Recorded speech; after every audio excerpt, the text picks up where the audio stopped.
Bonjour et bienvenue dans le journal du machine learning où on va parler de tout ce qui traite de l'actualité du machine learning, de la data science et de l'intelligence artificielle.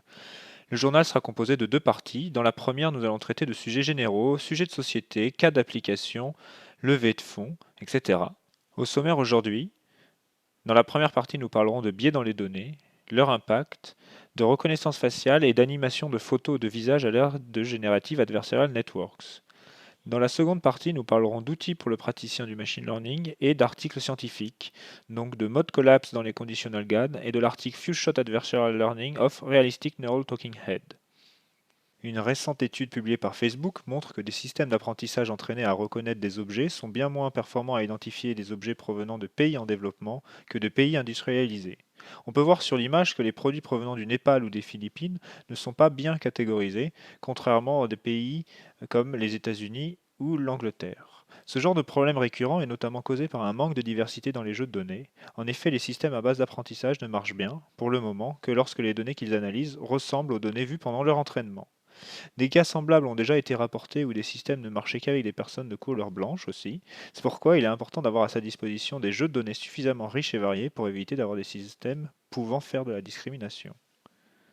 La reconnaissance faciale est une technologie qui permet d'identifier des personnes à l'aide de photos ou de vidéos. Elle connaît une forte croissance grâce au progrès de l'IA et soulève de nombreuses questions d'éthique et de société. Il y a peu, Microsoft avait fait un appel à la réguler afin d'éviter de mauvais usages. Alors l'appel sera-t-il suivi d'effets? En Chine, cette technologie est massivement déployée par l'État à des fins de surveillance. Les forces de police sont capables d'identifier des suspects à l'aide de lunettes couplées à de la reconnaissance faciale. Et récemment, on a appris que l'État surveillait la minorité ouïghour située au nord du pays à l'état de méthodes similaires.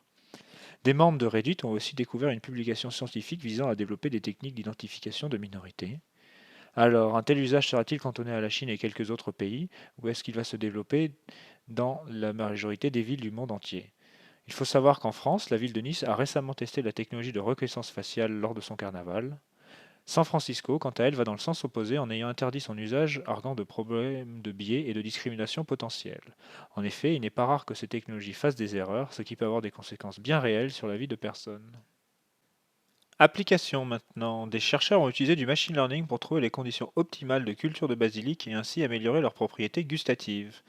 Bon, vous allez me dire, à part pour le pesto, c'est pas foufou, mais cet exemple illustre une démarche plus générale. Utiliser le machine learning pour optimiser les propriétés de systèmes, et par exemple, on peut utiliser le machine learning pour optimiser les propriétés mécaniques de matériaux ou les rendements de panneaux solaires.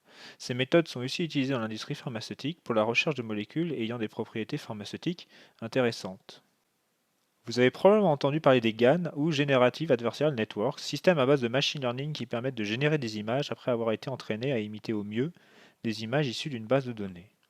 L'idée est d'avoir deux agents, des réseaux de neurones en général, qui jouent l'un contre l'autre. Le premier, le faussaire, essaie de générer des images réalistes, tandis que le second, le détective, tente de distinguer les vraies images des fausses.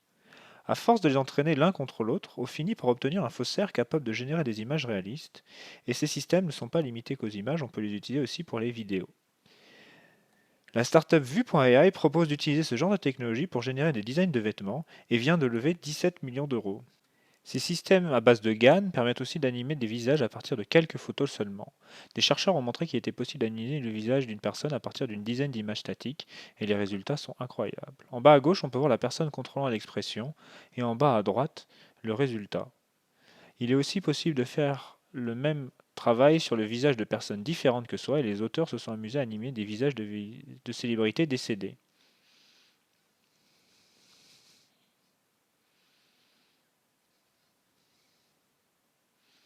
Vous aurez le lien de la vidéo dans la description. Donc ici, on peut voir Dali, et après, on peut voir aussi la photo d'Einstein. C'est fini pour cette première partie généraliste. La vidéo de la partie technique sera accessible dans la description. Si vous avez aimé, vous pouvez partager la vidéo à toute personne susceptible d'être intéressée. Et sinon, je suis ouvert à tous vos commentaires pour pouvoir m'améliorer. Très bonne journée à vous, à bientôt.